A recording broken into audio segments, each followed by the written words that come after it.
Mga Lodi, don't skip ads po tayo. Maraming salamat sa patuloy ninyong pagsuporta. Kumusta mga Lodi, may bago tayong nobela, sana magustuhan nyo ang kwentong ito. Ito ay kwento ng isang kabataang lalaki na nagkaroon ng mahiwagang mga mata. Simulan natin ang kwento. Kabanata 131 hanggang Kabanata 140. Kabanata 131. Nang marinig iyon, nakaramdam si Yehan ng malamig na pakiramdam sa kanyang puso. Ano ang mangyayari sa Shanghai City nang wala siya? Parang halos mabulunan ang lalaking ito. Hindi siya bakla. Asawa, sino ba iyon? Ang aga-aga, bakit hindi pa natutulog ang mga tao? Mahinang bulong ni Joe Yuner habang nakasandaw sa dibdib ni Yehan. Sa kabilang dulo ng telepono, natutulog din si Young Master Tang kasama ang isang babae sa kanyang bisig. Nang marinig ito, agad niyang niyakap ang babae at tumawa. Tapos na ang lahat ng walang ingay, ano ang naramdaman mo kagabi? Umalis ka na nga, bakit ka tumawag ng ganito kaga? Nagalit si Young Master Tang sa telepono. Aba, wala ka talagang konsensya, hindi kita makita kung wala akong gagawin. Tawagan mo si Laolin mamaya, magkakasama tayong tatlo at ikwento mo sa akin ang tungkol sa iyong mga nagawa sa Tengchong. Yun lang, tapos na, pupuntahan ka namin ni Laolin mamaya. At ibinaba na ang tawag. Ibinaba ni Yehan ang telepono. Si Joe Yuner ay kalahating gising na sa oras na iyon, nakasandal ang ulo niya sa kanyang dibdib, parang isang malambing na kuting, nakahiga sa kanyang mga bisig na may masayang mukha. Bagong-bago lamang siyang nagbago mula sa isang dalaga tungo sa isang babae. Ang kanyang tamad na anyo ay nagbigay sa kanya ng nakakatakot na kagandahan. Ikaw ba ay isang toro? Naramdaman ni Joe Yuner na hindi tapat si Yehan muli, kaya agad siyang hinawakan. Hey! Tama ka. Ang asawa mo, ako ay isang toro, nakangisi si Yehan. Nang marinig ito, namula si Joe Yuner. Kanina, kalahati siyang tumanggi at kalahati siyang pumayag sa gagong ito at nagpalit ng ilang posisyon. Ngayon, naaalala niya ang nangyari, uminit ang kanyang mukha. Bumaba ka na, bumangon ka na kung ayaw mong turuan ka ni Lolo kapag nakabalik siya mamaya. Nang marinig ito, humiwalay si Yehan at agad na bumangon mula sa kama na para bang nalulungkot at nagbihis. Kung babalik si Mr. Joe mamaya at makita na natutulog siya kasama ang kanyang apo kagabi, baka sumabog siya. Matapos magbihis si Yehan, pumunta siya sa sala sa baba at tinawagan si Yeching. Sinabi niya lang dito na kasama niya si Young Master Tang at babalik na mamaya, ngunit hindi niya nasabi ang lahat. Narinig niya ang nakakaakit na tawa ni Wolfgang sa kabilang linya, kaya't nakaramdam si Yehan ng guilt nang marinig ito, at agad niyang ibinaba ang telepono. Makalipas ang kalahating oras, habang naiinip na nanunood ng TV si Yehan sa sala, bumukas ang pinto ng villa at pumasok si Zhou Mingshan na nakalagay ang mga kamay sa likod. Nang makita ito, naisip ni Yehan na mas mabuti na siyang bumangon.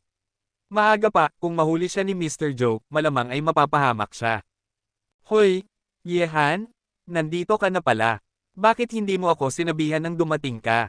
Nakita ni Zhou Mingshan si Yehan na nakaupo sa sofa, kaya agad siyang lumapit at umupo ng masaya. Ang kanyang anyo ay labis na nakalulugod.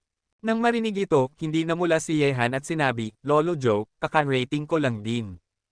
Haha, hindi ka masama. Alam ko ang lahat tungkol sa Tengchong.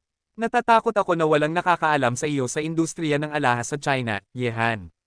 Mabuti naman, mukhang hindi ako nagkamali sa tao.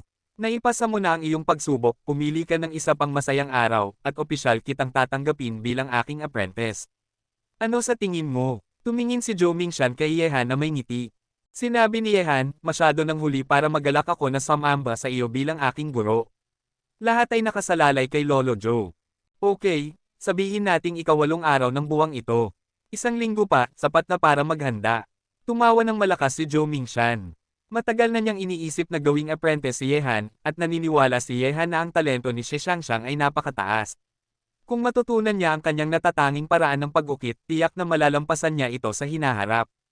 Lolo, ano ba ang pinagsasabi mo? Ano ang ika-8 araw ng buwang ito? May magandang mangyayari ba sa ika-8 araw na ito? Sa oras na iyon, bumaba si Joe Yuner mula sa hagdan. Nakabihis na siya ng maayos, at walang makakaalam na nagbihis siya.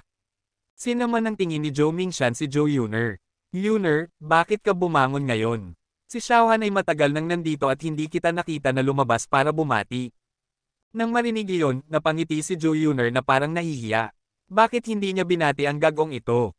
Binati niya ito buong magdamag kagabi, at ginulo siya ng gagong ito kaninang umaga, at nanghihina pa rin ang kanyang buong katawan ngayon.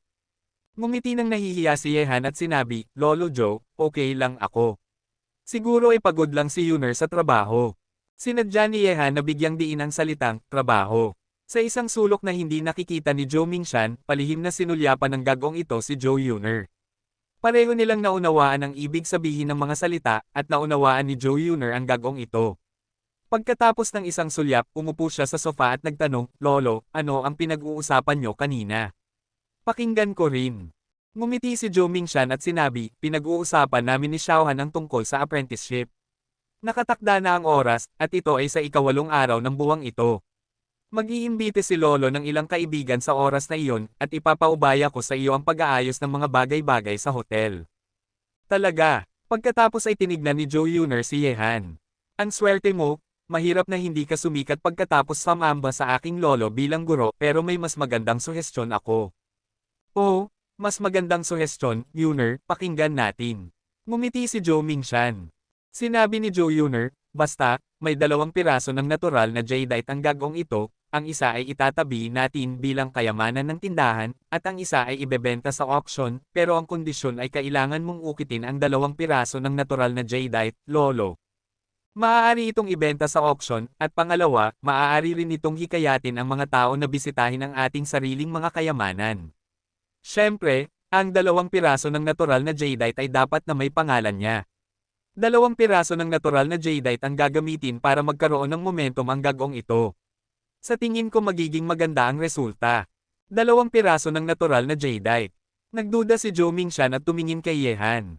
Nang makita ito, nagmadaling sumagot si Yehan, oo, Lolo Joe, may isa pang piraso ng natural na jadeite sa akin, mas maganda pa kaysa sa nauna. Dadalhin kita para makita mo ito kapag may oras ako. Nang marinig iyon, nagbuntong hininga si Joe Mingshan at sinabi, ang swerte mo talaga, hindi ko maipaliwanag. Nagsusugal ako ng mga bato sa halos buong buhay ko, pero ni minsan ay hindi ako nakakita ng natural na jadeite. Nakakuha ka agad ng 2, Diyos ko, hindi talaga patas. Sige, gawin mo na lang ang sinabi ni Yuner, ibibigay mo sa akin ang 2 piraso ng natural na jadeite at bahala ka na sa iba pang bagay. Ngunit Xiaohan, hindi ka ba naaawa na ibigay kay Yuner ang isa pang piraso ng natural na jadeite? Napakataas ng presyo ng jadeite na iyon. Tumingin si Joe Mingshan kay Yehan na may kakaibang mukha, parang medyo masyadong mapagbigay ang gagong ito. Kabanata 132. Sinabi ni Yehan na may ngiti, Lolo Joe, hindi ito libreng regalo, ito ay isang pamana na ibinigay ko ng maaga. Mula ngayon, si Yuner ay akin na, hehe.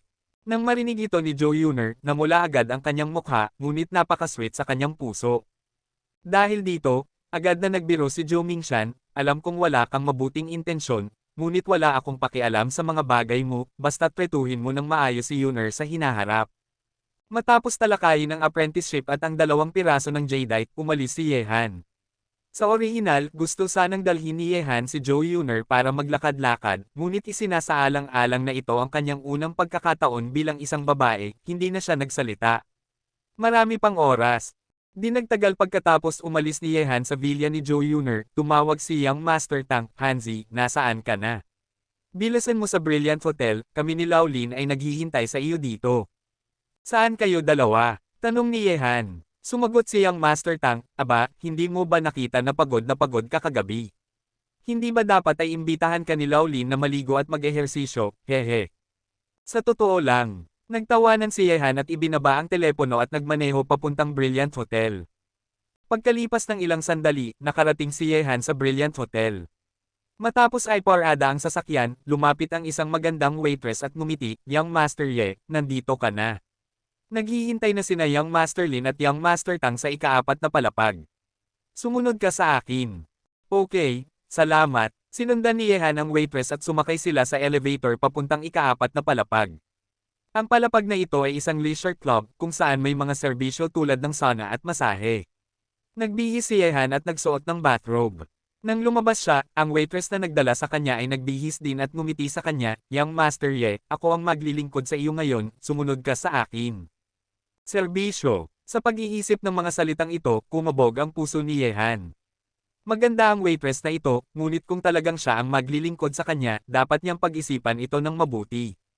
Pero hindi lang isa ang bulaklak sa kanyang bahay. Pagkalipas ng ilang sandali, sinundan ni Yehan ang waitress papunta sa bathhouse. Ang bathhouse na ito ay eksklusibo para kay Lin Bomo. Sa oras na ito, nakahiga na sina Young Master Tang at Lin Bomo, masayang tinatamasa ang kanilang masahe. Nang makita si Yehan na papalapit, agad na umungol si Young Master Tang at sinabi, "Matagal na kitang hinihintay, ngayon ka lang dumating. Baka naman sobrang pagod ka kagabi at hindi makalakad." Ngumiti si Yehan at sinabi, "Sa tingin ko ikaw ang bobo. Gaano ba katagal ang nangyari kagabi?" Nang marinig ito, namula si Young Master Tang. Maraming beses ang nangyari kagabi, ngunit hindi maganda ang oras sa bawat pagkakataon. Ngumiti si Lin Bomo at sinabi, "Okay, huwag kayong mag-away. Hanzi, bumaba ka na, nahanap ko na ang pinakamagaling na masos dito, kaya mag-relax ka na." "Okay, susubukan ko." Matapos sabihin iyon, binuksan ni Yehan ang kanyang bathrobe, nakasuot lamang ng isang pares ng boxer shorts, na naglalantad ng katawan niyang puno ng mga matitibay na kalamnan, puno ng lakas at ganda. Ngunit sa mga sandaling ito, kahit si Young Master Tang at si Lin Bomo, kasama ang tatlong masos, ay namula at tumitig sa kanyang harapan, talagang hindi maliit ang nakabukol. Sa totoo lang, ang laki nito, sigurado akong ilang kilo ang bigat nito. Talaga namang hindi ka kapanipaniwala. Pahirapan mo ba si kapatid Yuner kagabi? Binigyan ni Young Master Tang si Yehan ng may pagkainggit na tingin, kahit si Lin Bomo ay ganun din, may pagkainggit sa kanyang mukha. Ang ganitong uri ng lalaki ay tiyak na pinag-uusapan. "Umalis ka, gago ka. Maniniwala ka ba na hindi kita mapapahindihan sa hinaharap?" Agad na umupo si Yehan sa gilid ng bath at masamang tumingin kay Young Master Tang na nagpusare sa bibig nito. Wala na talagang paraan, ang katabi niya ay isang henyo doktor, sino ang maglakas loob na mag-provoke sa kanya ng walang dahilan.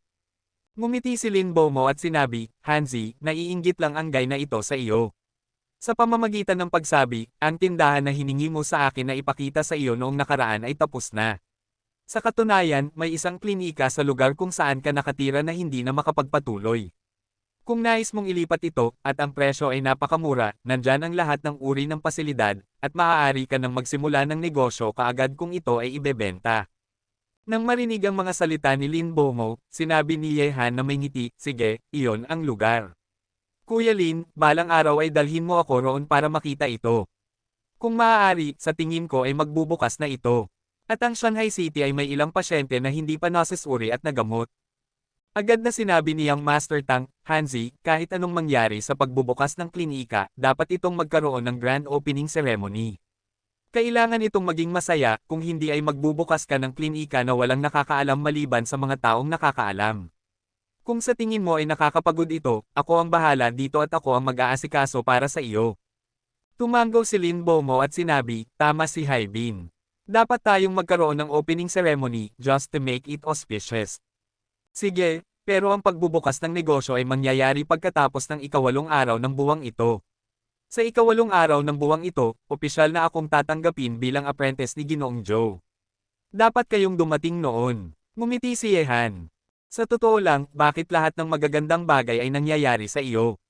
Si Ginoong Joe, ang araw ng ikawalong araw ay tiyak na magiging masaya, Laolin, hindi natin dapat palampasin ito." Sabi ni Young Master Tang. Ngumiti si Lin Bomo at sinabi, "Huwag mag-alala, kahit na hindi ito sabihin ni Hanzi, tiyak na ipapaalam ni Ginoong Joe ang aking tatay, at tiyak na nandoon ako." Matapos talakayin ang negosyo, naligo ang tatlo at pumunta sa isang silid para humiga sa kama at tamasahin ang masahe ng magandang masos. Hindi mo maitatanggi, iba ang beauty massage, ang malambot na kamay ay mahigpit na humahaplos sa katawan, unti-unting nawawala ang pagod ng buong katawan. Naging sobrang saya ni Ginoong Tang sa masahe ng ganda, umuungol siya, parang may ginagawang iba. Si Yehan at Lin Bomo ay nakaramdam ng lamig. Ngunit kahit na maganda ang masahe, ang tanging bagay na nakakapagpa-bother kay Yehan ay palagi ang sinasadyang hawakan ng magandang masos ang kanyang pagkalalaki habang minamasahe siya, na nagdudulot sa kanya ng labis na pagkaabala, ngunit kailangan niyang tiisin ito. Hindi siya pwedeng magulo, kailangan niyang pigilin ang sarili. Matapos ang masahe, nagpunta ang tatlo para kumain ng magkasama. Matagal na silang hindi nagkasama, at inabot ng alas 9 ng gabi ang kanilang pagkain. Hindi na naalala ni Yehan kung gaano karaming alak ang kanilang nainom. Sa dulo ng inuman, humiga na silang lahat sa ilalim ng mesa, at pagkatapos ay nag-book si Lin Bomo ng isang silid para sa kanya sa hotel, at naghiwalay na ang dalawa pa uwi. Sa daan pa uwi, tumawag si Yehan kay Joe Yuner. Ikaw na gago, ngayon ka lang tumawag sa akin. Gusto mo bang maglinis at hindi mo na ako kilalanin matapos makuha ang gusto mo? Sa kabilang dulo ng telepono, agad na umarangkada si Joe Yuner kay Yehan pagkatapos niyang makasagot. Ang lalaking ito ay umalis mula umaga hanggang ngayon, hindi man lang siya nagbigay ng isang mensahe. Hindi ba alam na ang isang babae na bagong nawala ng kanyang unang pagkakataon ay madaling mag-isip sa ganitong oras? Kabanata 133. Naramdaman ni Yehan ang panghihinayang at sinabi, Yuner, ikaw ay isang mahalagang kayamanan sa aking puso. May kinausap lang ako kanina kasama sina Kuya Lin at ang iba. Tingnan mo, tinawag kita pagkatapos kong matapos ang aking trabaho. Pagkatapos sabihin niyon, nakaramdam ng kaunting guilt si Yehan. Sa tingin ko naalala mo lang ako nang gusto mong gawin ang masamang bagay kagabi. Namumulang sinabi ni Joe Yuner. Dahil dito, mas lalong nakaramdam ng guilt si Yehan. Sinasabi nila na ang mga lalaki ay nag-iisip ng mga ganoong bagay pagkatapos uminom. Totoo nga pala, syempre, gusto sanang bumalik si Yehan sa pag-iisip, pero kahit na may lakas ng loob siya, hindi siya maglakas loob na puntahan si Joe Yuner ngayon. Kung malalaman ni Mr. Joe, baka itakwil siya nito bilang apprentice. Sa huli, matagal na nag-sweet talk si Yehan bago niya napasunod si Joe Yuner. Matapos ibaba ang telepono, nakarating na ang sasakyan ni Yehan sa lugar ng Haisha Villa, ngunit habang papunta sa villa, sa liwanag ng ilaw ng sasakyan, nakita ni Yehan ang isang babae sa kalsada. Nakahilig ito sa pader at nakatikip ang isang kamay sa kanyang tiyan, mukhang labis na nasasaktan. Nang mas maigi, natukoy ni Yehan kung sino ang babae, si Yan Lingjiao, na matagal na niyang hindi nakita. Ngunit sa mga sandaling ito, mukhang may problema si Yan Lingjiao. Huminto si Yehan sa sasakyan, bumaba at nilapitan ito at nagtanong, Hey, Miss Yan, anong nangyari sa iyo? Huwag mong alalahanin ito, umalis ka na. Tiningnan ni Yan Lingjiao si Yehan at sinabi ito sa malamig na boses. Ayaw sanang alalahanin ni Yehan siya, ngunit napansin niyang tumutulo ang malamig na pawis sa noo ng babae. Nang dahil sa takot na may mangyari, ginamit ni Yehan ang yin at yang na pamamaraan upang tingnan si Joe Yuner, at agad niyang naunawaan ang problema. Mukhang dumating ang kanyang 2 linggo, at siya ay nagdurusa mula sa dysmenorrhea, na sobrang sakit na hindi siya makalakad. Nil-shaking ni Yehan ang kanyang ulo, agad na kinuha siya at sinabi, bagamat ang dysmenorrhea ay hindi isang seryosong bagay, kung hindi ito maayos na maalagaan, maaari itong makaapekto sa pagkamayabong. Maging mabuting tao at ihatid kita pauwi. Tutulungan kita. Habang niyayakap siya ni Yehan, lalong tumigas ang mukha ni Yan Lingjiao, ngunit sobrang sakit ng kanyang tiyan, hindi niya kayang pigilin si Yehan, kaya't napilitan siyang pahintulutan siya na dalhin siya pabalik sa sasakyan at magmaneho patungo sa villa. Matapos ay parada ang sasakyan sa loob ng bakuran, niyayakap ni Yehan si Yan Lingjiao at naglakad patungo sa kanyang villa. Bagamat mukhang matangkad ang batang ito, hindi siya mabigat. Sa ilang hakbang, dinala ni Yehan siya sa sofa sa sala. Sa mga sandaling ito, hindi na matiis ni Yan Lingjiao, namutla ang kanyang mukha, at kinagat ang kanyang mga ngipin upang pigilin ang sarili sa paggawa ng tunog. Nakatayo si Yehan sa kanyang harapan at sinabi, Sige, huwag ka nang magpigil, sumigaw pa kung kailangan, mas magiging komportable ka. Nang sabihin ito ni Yehan, agad na naglabas si Yan Lingjiao ng sigaw ng sakit, at mahigpit niyang kinakapit ang gilid ng sofa na hindi katulad ng karaniwang malamig na policewoman. Nagpatuloy si Yehan, siguradong nahawahan ka ng sipon nitong mga nakaraang araw na nagdulot ng iyong dysmenorrhea. Kung tama ang aking hula, dapat ay pumunta ka sa mga madidilim na lugar tulad ng morgue o iba pa. Nang marinig ito, umunlad ang mukha ni Yan Lingjiao, hindi mali ang mga salita ni Yehan. Sige, mayroon kang 2 pagpipilian ngayon, ang una ay tutulungan kitang maibsan ang sakit at ang pangalawa ay tiisin mo ito mag-isa.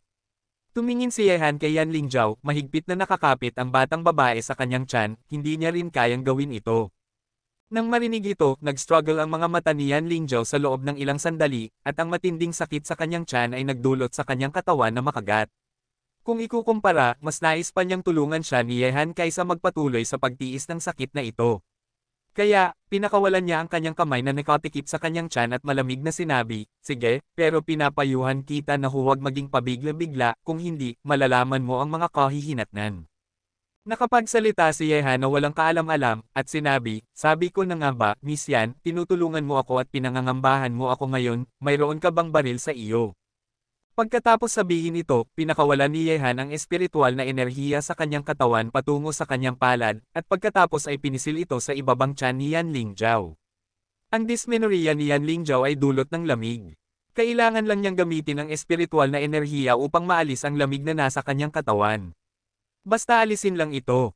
Ngunit, nang ipinatong ang kanyang palad sa ibabang tiyan ni Yan Lingzhao, tila ang puting balat ay sapantahan na nag-crack at hindi maiwasan ni Yehan na magbigay ng lihim na papuri sa kanyang puso.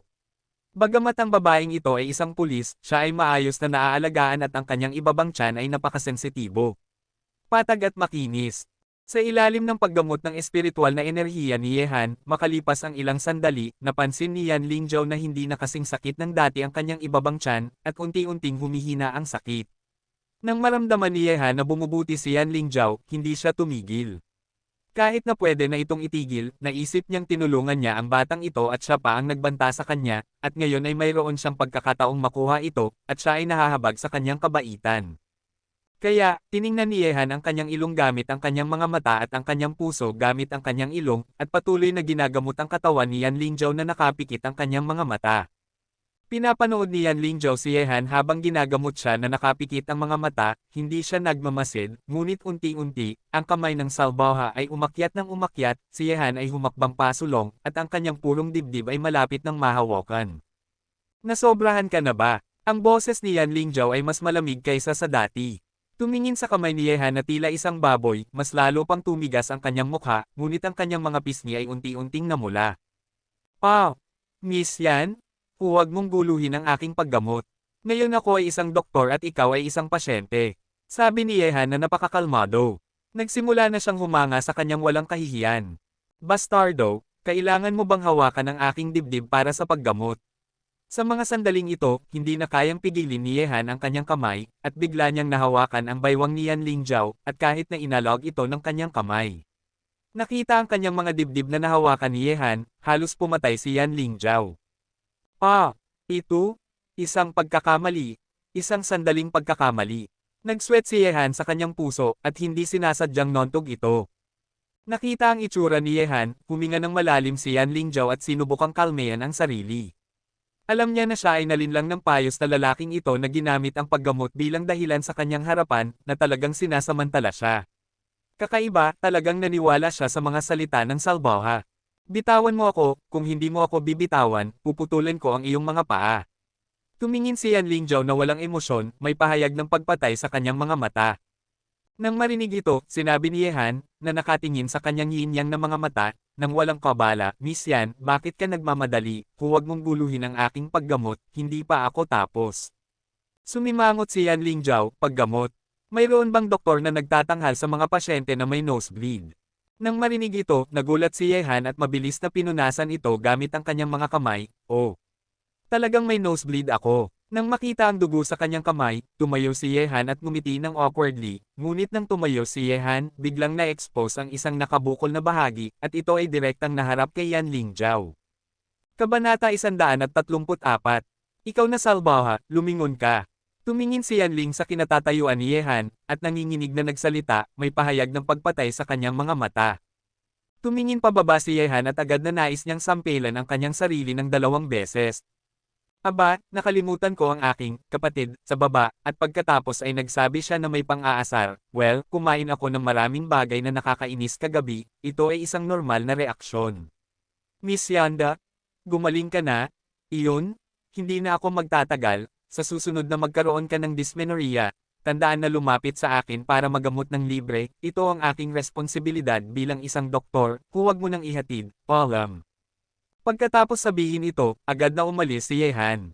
"Aba, sobrang nahihiya ako sa pagkakataong ito. Sobrang na-fascinate ako kanina na hindi ko man lang namalaya na may nosebleed ako."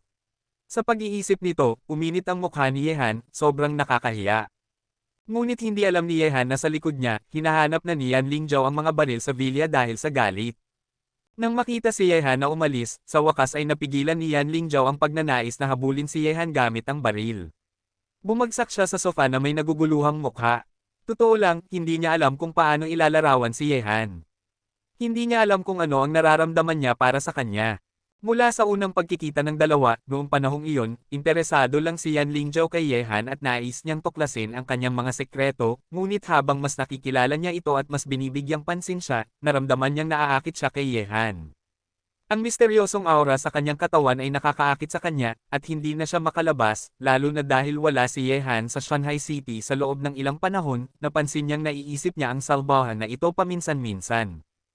Matapos magkaroon ng ganitong kaisipan, natakot si Yan Lingjiao, at itinapon ang lahat ng impormasyon na kanyang nakolekta tungkol kay Yehan. Gayunpaman, ang paggawa nito ay hindi nagparamdam ng mas mahusay kay Yan Lingjiao, ngunit mas lalo siyang nasira. Kaya, nang makita niya si Yehan, nanatili siyang malamig ang mukha, ang kanyang layunin ay hindi na makipag-ugnayan pa kay Yehan. Gayunpaman, hindi mahuhulaan ang mga bagay, at ang dysmenorrhea ay muling naglapit sa dalawa. Sa pag-iisip ng mukha ng lalaki kanina, nagbuntong hininga si Yan Lingjiao, naguguluhan ang kanyang mga mata, paano niya haharapin ang ganitong sakit ng ulo. Dahil sa relasyon ng kanilang pamilya, siya ay isang babaeng nakikipag-ugnayan na. Bagamat galit siya sa kanyang nakikipag-ugnayan, hindi mahalaga kung dahil sa pamilya o sa kanyang sarili, wala siyang karapatang pumili para sa kanyang sarili.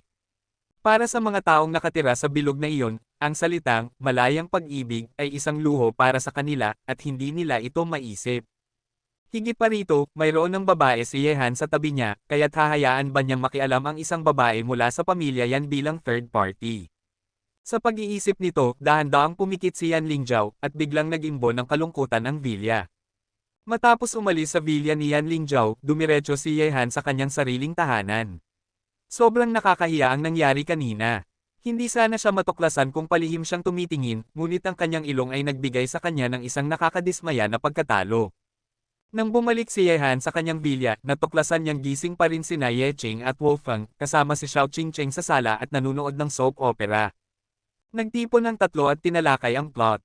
Nang makita si Yehan na bumalik, agad na tumalon si Xiao Qingcheng mula sa katawan ni Hu Feng, at akmang hahawakan siya ni Yehan, ngunit hindi tumakbo ang batang ito patungo sa kanya para yakapin siya tulad ng inaasahan ni Yehan, ngunit parang isang maliit na adulto, may hawak na isang teddy bear, tumingin kay Yehan na nakalagay ang mga kamay sa kanyang balakang at sinabi na may mahigpit na mukha.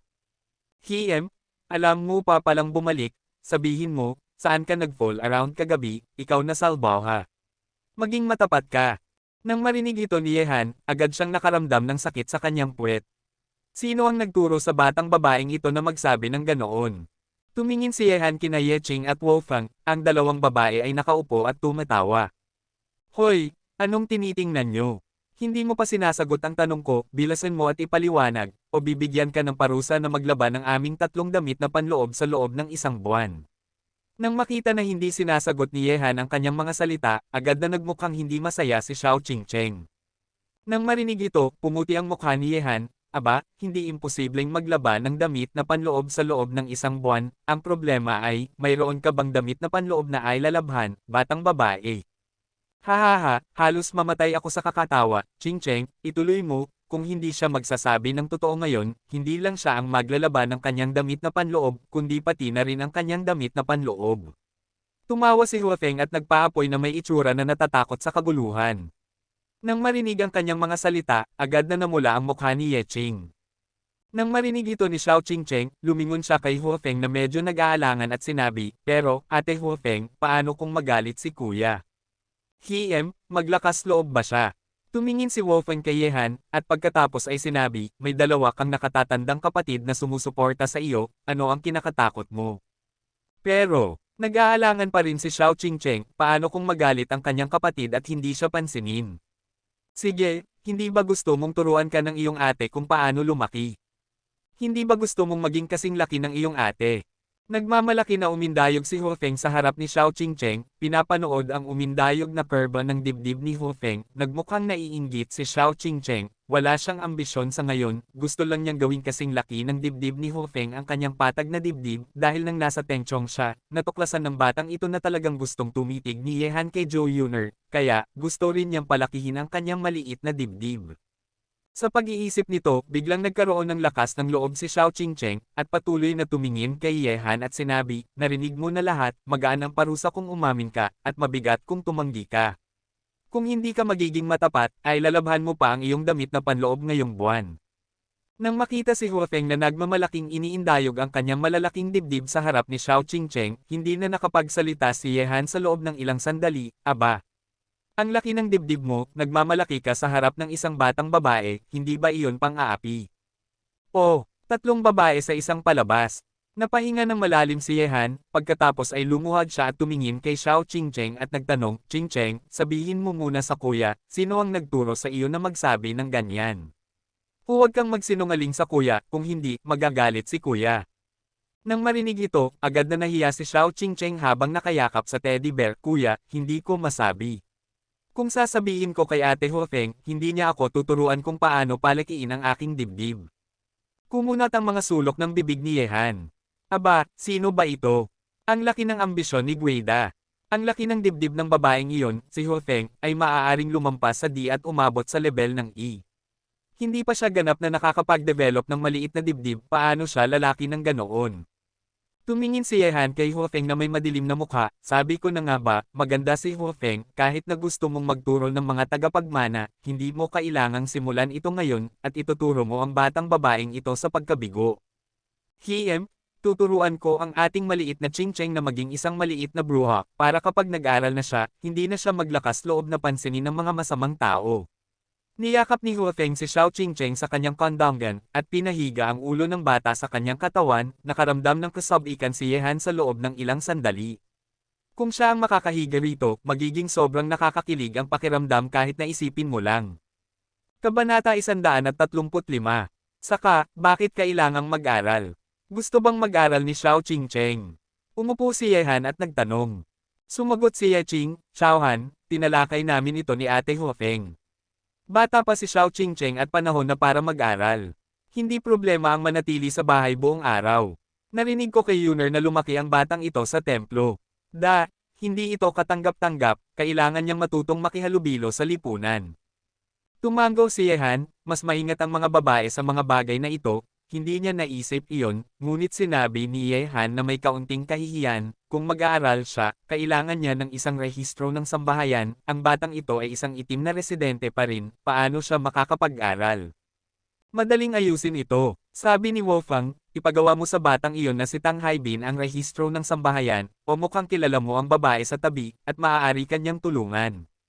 Well, hindi ko kilala si officer yan. Sabi ni Yehan na may konsensya. Hindi pa kita kilala. Pumunta ka sa bahay ng ibang tao sa gabi.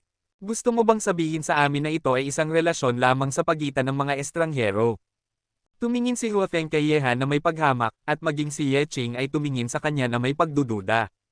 Nang marinig ang mga salita ni Hofeng, labis na nag-sweat si Yehan. Bakit ganoon kaganda ang mga mata ng babaeng ito? Nakita niya na pumunta siya sa villa ni Yan Langjiao kanina, ngunit nang pumasok si Yehan sa villa ni Yan Langjiao kanina, tumingin pa rin siya. Nagsilip ako, pero hindi ko nakita ang babaeng ito.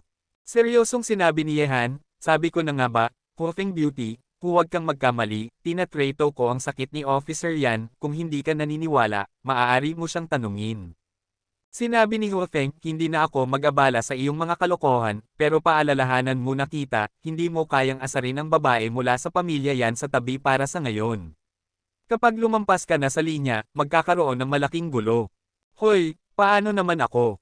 Ngumiti si Yehan, ngunit mula sa mga salita ni Hofeng, narinig din niya na dapat ay kilala ni Hofeng si Yan Lingjiao, o alam niya ang pinagmulan ni Yan Lingjiao, kaya't sinasadya siyang pinaalalahanan ng babaeng ito na may malaking dibdib, mukhang hindi simple ang pinagmulan ng iceberg police flower. Iyan ang pinakamabuti. Tumingin si Wolfgang kay Yehan, at patuloy na kinukulit si Xiao Qingcheng.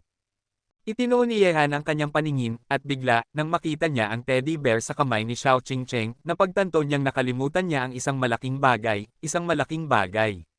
Bumalik siya mula sa Tengchong kahapon, at pagkatapos kumain, nag-usap lang siya. Sina Yeching at ang iba ay nagkukwentuhan, at sobrang abala sila sa nangyari kay Joe Yuner sa gabi na tuluyan nilang nakalimutan ang maliit na tigre na kanilang dinala pabalik. Isang buong araw, halos mabulunan ang maliit na tao sa kahon. Aba, sayang, ate, dinala ko ba ang kahon pabalik mula sa Tengchong? Mabilis na tumayo si Yehan at tinanong si Yeching. Ano ba ang problema? Inilagay ko sa hagdan ang kahon na dinala mo pabalik, at hindi pa ito nagagalaw, pero ang kahon mo ay medyo mabigat. Ano ba ang nasa loob? Hindi sinagot ni Yehan ang mga salita ni Yeching, at tumalon siya sa hagdan sa unang palapag, mabilis na binuksan ang password box, at pagkatapos ay nakita niya ang isang pares ng sobrang nagagalit at galit na mga mata na nakatingin sa kanya. Matapos buksan ang password box, sa wakas ay nakahinga ng maluwag si Yehan. Bagamat ang maliit na tao ay nakahiga ng walang buhay sa kahon, mukhang mamamatay na, ngunit sa kabutihang palad ay hindi siya namatay sa gutom. Maliit na tao, nagkamali ako sa iyo. Niyakap niya ito at inilagay sa kanyang mga bisig, ngunit ang maliit na bagay na ito ay may malaking galit, at agad na naglabas ng dalawang galit na ungol mula sa kanyang bibig. Ang kanyang mga mata ay nakatingin ng may pagkainggit kay Yehan. Nang makita na naglabas si Yehan ng isang maliit na tigre mula sa kahon, labis na nagsaya ang tatlong babae sa silid, at lahat sila ay tumakbo ng may kuryosidad. Wow! Ang cute ng maliit na tigre, kuya, yakapin mo ako. Si Xiao Qingcheng ang unang nagpigil, at agad na tumalon at sumigaw na yakapin ang maliit na tigre. Nagpakita rin si Ye Qing ng isang hitsura ng pagmamahal sa kanyang mukha, tiningnan niya si Yehan at nagtanong, Xiao Han, dinala mo ba itong tigre mula sa Tengchong? Ang cute niya, at berde pa ang kanyang mga mata, kakaiba. Hinawakan ni Huo Feng ang ulo ng maliit na tigre gamit ang kanyang palad, kumunot ang noo at sinabi, bakit parang hindi tigre ang maliit na bagay na ito, halo ba ito ng ibang species? Nang marinig ito, inikot ni Yehan ang kanyang mga mata. Tila naunawaan ng maliit na tigre ang mga salita ni Huo Feng, at agad na itinaas ang kanyang ulo, kumakaway ng isang pares ng maliliit na paa sa harap ni Huo Feng, mukhang galit. Oo nga, medyo psychic ang maliit na bagay na ito. Biglang na-curious si Wolfgang, at hindi pinansin kung gusto ni Yehan, kinuha niya ang maliit na tigre, at pagkatapos ay nagtipon ang tatlong babae at naglakad patungo sa sofa, nararamdaman na wala na siya sa yakap ng kanyang amo, agad na nagpumiglas ang maliit na tigre sa mga bisig ni Wolfgang, nag-iingay at sumisigaw, at ang pares ng mga paa ay patuloy na sumasampol sa pares ng walang kapantay na armas ni Wolfgang. Mukhang naiinggit ako. Ngunit matapos magugutom ang maliit na bagay na ito sa loob ng isang buong araw, talagang naawa si Yehan, kaya't pumunta siya sa kusina para maghanap, at nagprito ng 4 na itlog at 2 o 3 kilo ng karne para dito. Alam ni Yehan na ang maliit na bagay na ito ay kumakain ng marami. Well, natatakot ako na hindi ito sapat para kainin ito, ngunit ito lang ang nasa refrigerator, at ang iba ay mga gulay at prutas, na hindi kakainin ng maliit na tao. Matapos, hinayla ni Yehan ang maliit na tigre mula sa mga kamay ng tatlong babae at hinayaan siyang kumain ng pagkain. Tulad ng inaasahan ni Yehan, sa loob ng 1 minuto, nakain ng maliit na tigre ang pagkain sa plato. Malinis itong nakain, at pagkatapos ay patuloy na tumingin kay Yehan ng may pag-asam. Nang makita ito, agad na nag-aalala si Ye Qing, Xiao Han, tingnan mo, sobrang nagugutom mo siya, pupunta ako sa refrigerator at hahanap ng makakain para sa kanya. Nang marinig ito, agad na nagsaya ang maliit na tigre, tumalon sa kondamgan ni Ye Qing, nagkuskos pabalik-balik sa kanyang mga bisig, at inilabas pa ang kanyang maliit na dila upang dilaan ang kanyang kamay. Tumawa si Ye Qing, niyakap ito at naglakad patungo sa kusina, gustong-gusto rin ni Xiao Qingcheng ang maliit na tigre, at sumunod kay Ye Qing sa kusina. Maliit na tao, ang dinala mong maliit na bagay ay hindi dapat isang simpleng tigre, sobrang psychic niya. Tumingin si Wolfgang sa maliit na tigre na nakaluhod sa pintuan ng kusina na naghihintay ng pagkain, at pagkatapos ay sinabi kay Yehan. Ngumiti si Yehan at sinabi, hindi talaga ito kasing simple ng isang tigre. Kung talagang gusto mong gawin ito, baka hindi mo rin ito magawa.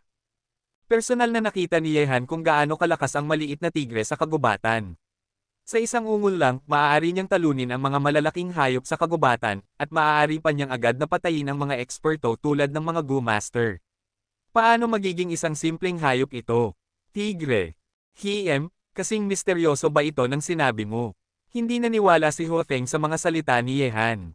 Isa siyang nangungunang eksperto sa larangan ng piyuan, at isang hakbang na lang ang kulang para makapasok sa larangan ng rendo. Ang isang maliit na psychic maaari bang mas malakas ang tigre kaysa sa kanya? Kabanata 136. Hindi na nagpaliwanag si Yehan.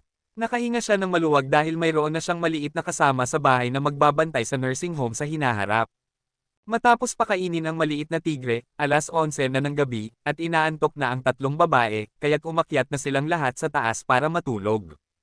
Gusto ni Xiao Qingcheng na yakapin ang maliit na tigre at si Yehan para matulog, ngunit pinigilan siya ni Huo Feng gamit ang kanyang telepono. Nakalimutan mo ba ang sinabi ni Ate Huo Feng sa iyo?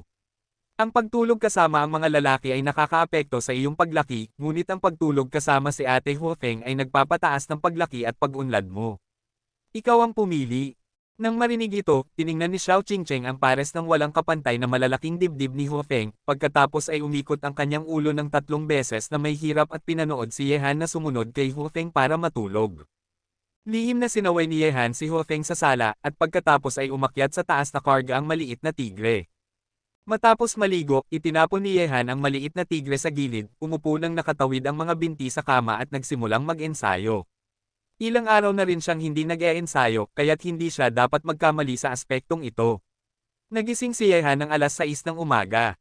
Oo, dinala niya ang maliit na tigre para maglakad-lakad sa bakuran, at pagkatapos ay nagsimulang mag-ensayo ng Xingyikuan at Yinyang Liangyi swordsmanship. Ang yin at yang swordsmanship ay naglalaman ng tao ng Tai Chi, na nagbibigay diin sa pagsasama ng yin at yang, isa ay matigas at isa ay malambot, ang lambot ay maaaring magbagong matigas, ang tigas ay maaaring magbagong malambot, tapang at pagiging mabangis, at maaaring talunin ang libu-libong sundalo. Nag-e-ensayo ng swordsmanship si Yehan sa bakuran.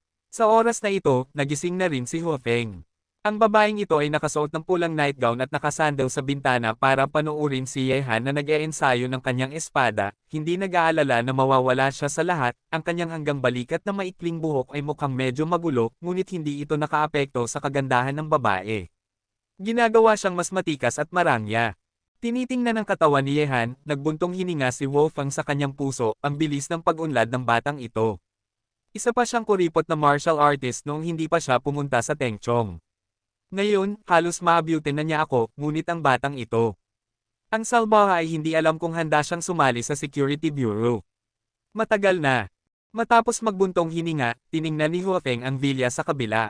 Sa mga sandaling ito, sa likod ng isang kalahating nakasarang kortina, sumisilip si Yan Lingzhou kay Yehan na nag-e-ensayo ng kanyang espada. Ang kanyang mga mata ay napakakomplikado, ngunit marahil ay naramdaman niya ang apoy. Ang tingin ni Feng, sumulyap si Yan Lingzhou sa kanya, at agad na isinara ang mga kortina. Nang makita ito, ngumiti ng mapait si Hu Feng, babae ng pamilya Yan, huwag kang mahulog sa batang salbahan na ito, o magkakaroon siya ng malaking problema. Pagkatapos mag-almusal, lumabas mag-isa si Yehan, dahil nag-set na siya ng appointment kay Lin Bomo kahapon, at ngayon ay pupunta siya para tingnan ang address ng medical center. Makalipas ang 10 minuto, nakarating si Yehan sa lokasyon na sinabi sa kanya ni Lin Bomo. Malapit lang ito sa kanyang vilya, 4 o 5 kilometro lang ang layo. Sa oras na ito, naghihintay na sa kanya si Lin Bomo sa pintuan ng saradong medical clinic. Bukod sa kanya, may isa pang matandang lalaki na nasa 60. Nang makita si Yehan na papalapit, binigyan siya ni Lin Bomo ng sigarilyo at sinabi na may ngiti, Hanzi, narito na, ano ang nararamdaman mo?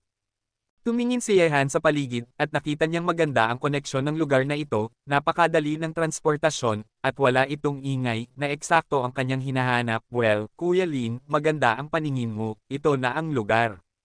Nang marinig ang mga salita ni Yehan, ang matandang lalaki na nakatayo sa tabi niya ay halatang kilala siya, at agad na sinabi na may ngiti, basta gusto mo, Dr. Ye, totoo lang, ayaw kong ibenta ang lugar na ito kung hindi talaga imposible ang operasyon, sayang, ngayon, ang tradisyonal na gamot na Chino ay hindi kasing ganda ng gamot sa kanluran, at ang bilang ng mga pasyente na naniniwala sa tradisyonal na gamot na Chino ay bumababa ng bumababa.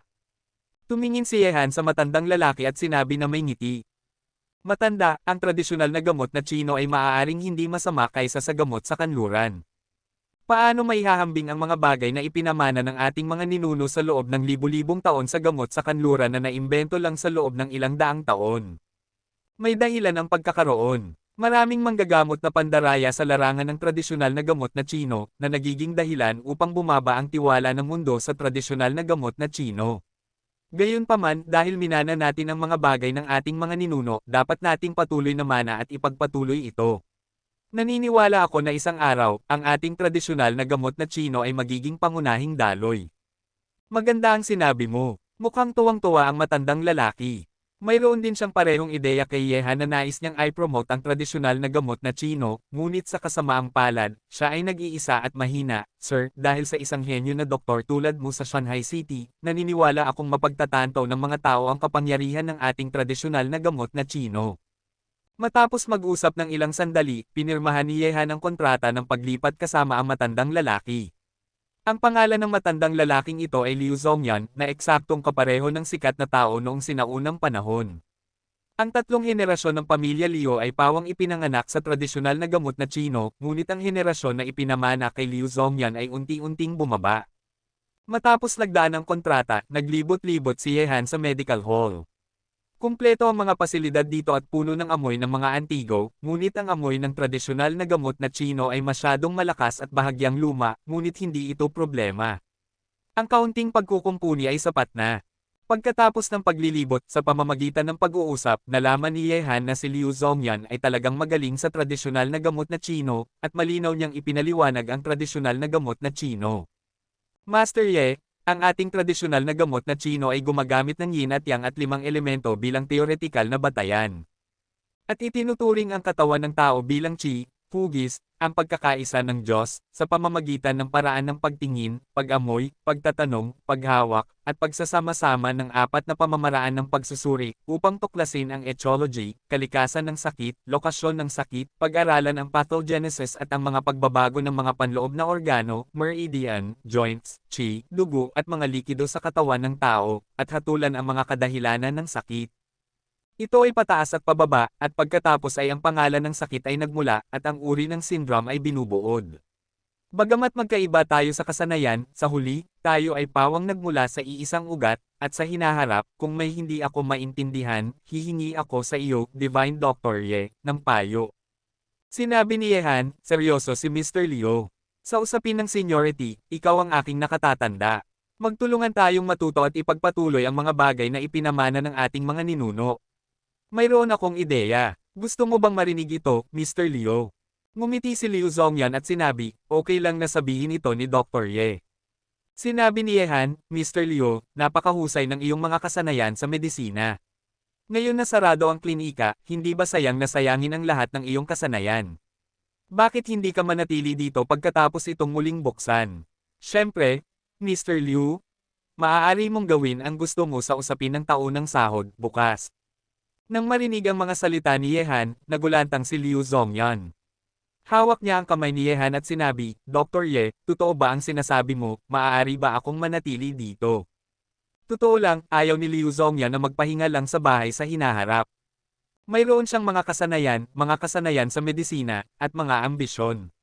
Gusto niyang i-promote ang tradisyonal na gamot na Tsino. Kung maaari siyang manatili at makasama si Ye Han, hindi na natin pag-uusapan kung ang tradisyonal na gamot na Tsino ay maaari bang ipagpatuloy, dahil sa kamanghamanghang pamamaraan ng acupuncture ni Ye Han, tiyak na makakakuha siya ng karagdagang kaalaman at mapapabuti ang kanyang mga kasanayan sa medisina sa mas mataas na antas. Siyempre, basta gusto ni Mr. Liu. Ngumiti si Ye Han. Oo, siyempre, gusto ko. Masiglang tumango si Liu Zhongyan, maaari siyang magpatuloy sa pagiging doktor, kahit na hindi siya binigyan ni Ye Han ng pera, papayag siya, ang kanyang pagkahumaling sa tradisyonal na gamot na Tsino ay lumampas sa pera, syempre, sa huli ay binigyan ni Ye Han si Liu Zhongyan ng isang taunang sahod na 1,000,000. Bihasa si Liu Zhongyan sa pharmacology, at maaari silang magtulungan sa hinaharap. Ang pagsasama ng acupuncture at pharmacology ay magkakadagdagan ng higit pa. Matapos maayos ang bagay tungkol sa pagbubukas ng medical clinic, nauna nang umalis si Lin Bomo dahil may gagawin pa siya. Sa wakas, nagmaneho si Ye Han patungo sa bahay ni Zhao Hengtian. Matapos umalis sa Shanghai City ng napakatagal, dapat siyang pumunta kay Zhao Hengtian pagbalik niya ngayon. Maraming lugar ang kanyang napuntahan. Nakarating sa bahay ni Zhao Hengtian, binuksan ni Ye Han ang pinto at pumasok, ngunit ang nagulat siya ay wala ang magkapatid na Zhao Hengtian. Naghintay si Ye Han sa silid ng ilang sandali, ngunit 1 oras na siyang naghintay. Kumunat ang noo ni Ye Han, pagkatapos ay kinuha niya ang kanyang mobile phone at tinawagan si Zhao Hengtian. Pasensya na, ang teleponong iyong tinawagan ay naka-off. Nang marinig ang boses na nagmumula sa telepono, tinawagan ulit ni Ye Han ang numero ni Zhao Yuyo, ngunit pareho pa rin ang resulta. Ang mga telepono ng magkapatid ay sabay-sabay na naka-off, na nagparamdam kay Ye Han na hindi pangkaraniwan. Agad na si Ye Han naglakad-lakad ako sa silid ni Han, ngunit walang kakaiba dito. Kabanata 137. Ngunit nang naglakad si Ye Han pabalik sa likod bahay, sa wakas ay natuklasan niya ang sitwasyon. Sa ilalim ng isang sulok ng pader, may isang patak ng natuyong dugo. Tiningnan ni Ye Han ang patak ng dugo, at agad niyang binuksan ang kanyang yin-yang dharma eye, at nakita niyang si Zhao Hengtian ay sumuntok sa isang lalaking nasa katanghalian na may madilim na ekspresyon at nagdere ng isang bibig ng dugo, na naiwan niya. Umiikot ang screen, at nakita ni Yehan si Zhao Hengtian na nakikipaglaban ng mabangis sa dalawang master sa bakuran, matapang na parang tigre, ngunit ang dalawa ay hindi pa rin natatalo si Zhao Hengtian sa huli, at tumakas ng may kahihiyan. Umiikot muli ang screen, nakita ni Yehan si Zhao Hengtian na pinapalabas si Zhao Yuyo mula sa bakuran, nang makita ito, agad na lumabas si Yehan. Ang larawan sa kanyang paningin ay patuloy na tumutugtog, sa wakas ay pinahinto ni Zhao Hengtian ang isang taxi at pinasakay si Zhao Yuyo dito. Pinapanood na umalis si Zhao Yuyo, agad na bumalik si Zhao Hengtian sa bahay na may hitsura ng puot. Mukhang may nangyari kay Kuya Zhao. Isinara ni Yehan ang kanyang yin at yang na mga mata, at mahigpit na kumunat ang kanyang mga kilay. Bagamat ang dalawang tao sa larawan kanina ay hindi kalaban ni Zhao Hengtian, sila ay tiyak na mas malakas kaysa sa kanya. Bakit hinanap ng mga taong ito si Zhao Hengtian? Saan pumunta si Zhao Yuyo matapos sumakay sa taxi? Medyo nagulo ang ulo ni Yehan. Ang pakiramdam niya kay Zhao Hengtian ay hindi siya magiging magulo sa panahon ng krisis, at mayroon siyang aura na hindi nagbabago ang kulay kapag bumuho ang Mount Tai. Malaking bagay ito. Kumuha si Yehan ng sigarilyo, tumayo sa kalye at tahimik na nag-isip. Ngayon ay hindi niya alam kung saan nagpunta si Zhao Hengtian o kung ano ang kanyang pinagdadaanan, ngunit mayroon siyang gagawin sa taong ito na may tunay na ugali na nagdala sa kanya sa pintuan ng martial arts. Hindi uupo si Han ng walang ginagawa. Matapos mag-isip, tinawagan pa rin ni Yehan ang numero ng telepono ni Ho Feng sa bahay. Para sa mga bagay sa antas na ito, mas mabuting hanapin siya. Ano ba ang problema? Na-miss mo lang ako kanina. Ang nakakatuwang boses ni Ho Feng ay nagmula sa telepono, at walang oras si Yehan para makipag-usap ng kalokohan sa kanya, kaya't agad niyang sinabi, mayroon akong isang bagay, maaari mo ba akong tulungan? Nang marinig ang seryosong tono ni Yehan, agad na sinabi ni Ho Feng ng seryoso, sabihin mo muna sa akin, kung kaya kong tumulong, tiyak na tutulong ako. Sinabi ni Yehan, si Zhao Hengtian, dapat alam mo, tama ba? May nangyari sa kanya ngayon, gusto kong tulungan mo akong alamin kung nasaan ang magkapatid ngayon. Anong klaseng problema ang kanilang nakaharap? Nang marinig ang mga salita ni Yehan, biglang tumahimik ang boses ni Wolfgang sa kabilang linya ng telepono. Nang marinig ang katahimikan mula sa telepono, lumubog ang puso ni Yehan. Kung hindi siya tutulungan ni Ho Feng, talagang hindi niya alam kung paano hahanapin si Zhao Hengtian. Ngunit sa loob ng ilang segundo, narinig muli ang boses ni Ho Feng, bata, alam kong may magandang relasyon ka kay Zhao Hengtian, isang relasyon sa pagitan ng isang guro at isang kaibigan, ngunit paalalahanan muna kita, kung may mangyari talaga sa kanya, mas mabuting huwag kang makialam, o mahuhulog ka sa isang malalim na whirlpool. Nang marinig ang mga salita ni Ho Feng, agad na naramdaman ni Yehan ang kabigatan ng bagay. Kahit si Ho Feng, isang miyembro ng Security Bureau, ay nagbabala sa kanya na maaaring may nangyari kay Zhao Hengtian, at maaaring may kinalaman ito sa kanyang biglaang pagkawala noon. Gayunpaman, dahil nagpasya na si Yehan na tulungan si Zhao Hengtian, tiyak na hindi siya umatras dahil dito. Wala siyang maraming kaibigan, at isa si Zhao Hengtian sa kanila. Para sa kaibigang ito, handa siyang lumaban kahit sa panganib. Huwag kang mag-alala tungkol dito, gusto ko lang malaman kung tutulungan mo ako o hindi. Sabi ni Yehan sa malalim na boses. Nang marinig ito, agad na sumigaw si Wolfgang, ikaw na salbaha, iniisip mo bang kulang ka na sa mga problema? May nangyari kay Zhao Hengtian, kung talagang mabibigo ka, naisip mo ba ang mga kahihinatnan? Sinabi ni Yehan ng walang pakialam, alam ko ang iyong kabutihan, ngunit sapat na ang mga problema sa akin, at hindi na ako magdadagdag pa. Ngayon gusto ko lang itanong kung tutulungan mo o hindi. Ikaw na salbaha. Nagalit si Wolfgang, at pagkatapos ay sinabi, maaari kong suriin ang mga bagay ni Zhao Hengtian para sa iyo, ngunit kailangan mong pangako sa akin ang bagay na iyon, higit sa isang buwan na, dapat mo na rin itong naisip, di ba? Nang marinig ito ni Yehan, sinabi niya na walang imak, sabi ko na nga ba, Ho Feng Beauty, sinasamantala mo ang pagkakataon. Putang ina, ikaw na salbaha, talagang hindi mo alam ang mabuting tao. Sabi ni Wolfgang, dahil nagpasya kang pumasok sa mga problema ni Zhao Hengtian, hindi na kita susubukang pigilan. Huwag mong sisihin ako kung hindi kita na-remind, pero para sa iyong kapakanan, sa tingin ko mas mabuti kung sumali ka muna sa amin, na isang uri rin ng proteksyon para sa sarili mo. Humigop si Yehan ng malalim na hininga at sinabi, sige, sasali ako, ngunit gusto kong malaman ang tungkol kay Zhao Hengtian bukas sa pinakahuli. Para kay Zhao Hengtian, wala nang ibang magagawa si Yehan kundi ang sumang-ayon na sumali sa Security Bureau sa kasalukuyan, natatakot siyang may mangyaring mas malaki kung ito ay maantala. Walang problema. Masayang pumayag si Hu Feng at pagkatapos na makulit ang batang ito ng napakatagal, sa wakas ay pinayagan na siyang sumali sa Security Bureau, at pagkatapos ay nagpatuloy si Hu Feng, ngayon, bumalik ka na agad dahil pinili mong sumali sa amin, oras na rin para makipag-usap ka sa iyong mga nakatataas. Naiintindihan ni Yehan ang ibig sabihin ni Hu Feng, at malamang na ang taong namamahala ay isang malaking tao tulad ng hands-on ng Security Bureau. Agad na nagmaneho si Yehan patungo sa bahay, at makalipas ang ilang sandali, nakabalik si Yehan sa villa. Sa sandaling ito, andoon ang tatlong babae sa villa. Mula nang dalhin ni Yehan ang maliit na tigre kagabi, sina Hu Feng at Ye Ching ay parang bata na si Xiao Qingcheng na palaging gustong kulitin ang maliit na tigre. Ang kawawang maliit na tao ay hindi tumigil sa mga bisig ng tatlong babae, at patuloy na sinasamsam na parang laruan. Nang makita ni Yehan na bumalik sa sandaling ito, agad na tumalon ang maliit na tigre sa kanyang mga bisig, na para bang nakatakas mula sa isang bangungot. Xiaobai, bumalik ka sa akin agad. Nang makita ang maliit na tigre na tumakas mula sa kanyang kamay, agad na nagalit si Xiao Qingcheng, at tumakbo patungo kay Yehan na parang nagagalit, "Kuya, ibigay mo sa akin si Xiaobai." Ang batang ito ay sobrang suwail, gusto kong sampelan ang kanyang puwet. Nang marinig ito ni Yehan, agad na ibinente niya ito sa ilalim ng mga mata ng galit ng maliit na tigre. Wala siyang gana na makipaglaro sa maliit na bagay na ito ngayon. Sinipa niya si Xiaoxi ng napakalakas na hindi ito makabawi. Tingnan natin kung maglakas loob kang tumakbo, o kung tumakbo ka ulit papatayin kita. Xiaohan, bakit ka bumalik ng maaga? Kumusta ang lokasyon ng medical center? Matapos umupo si Yehan sa sofa, inabot sa kanya ni Ye Ching ang inalis na mansanas at nagtanong.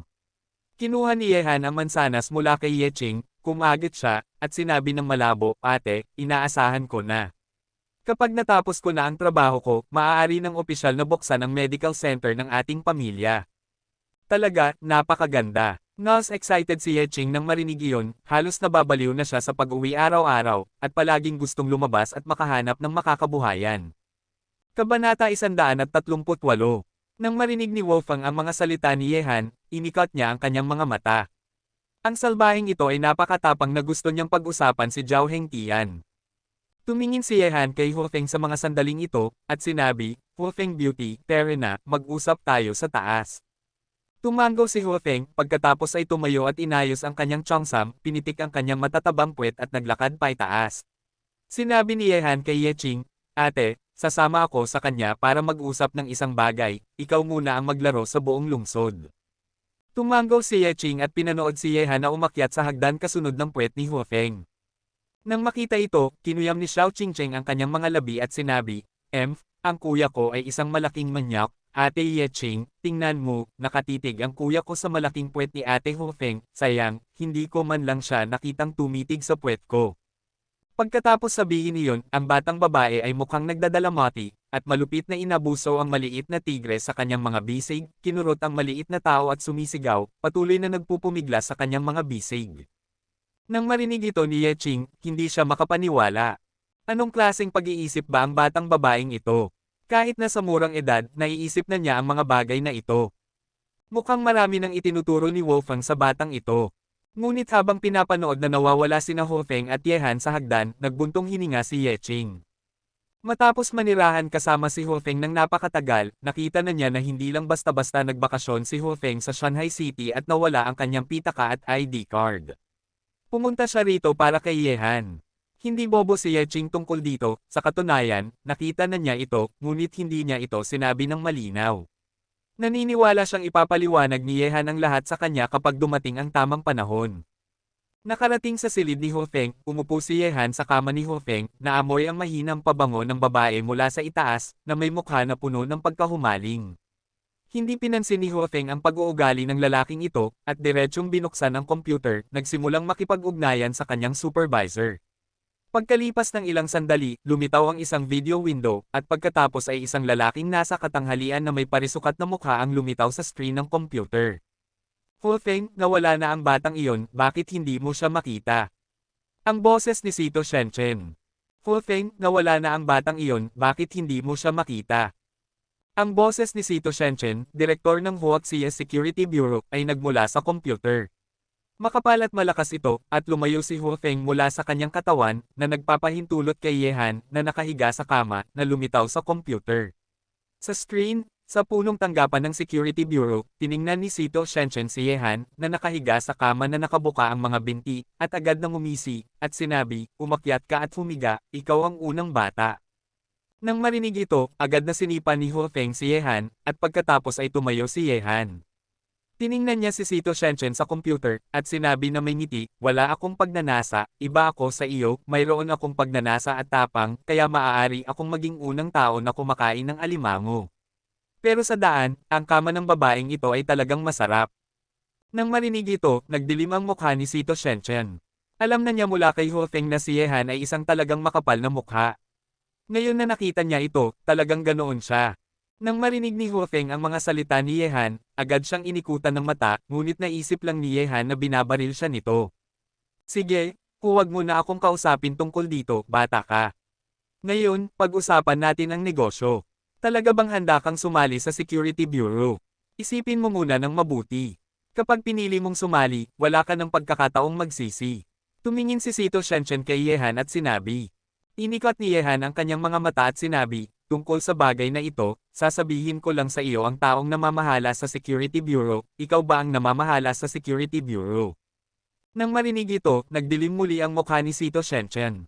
Iniisip ng salbahing ito na nakikipagnegosasyon siya sa underworld at siya pa ang namamahala.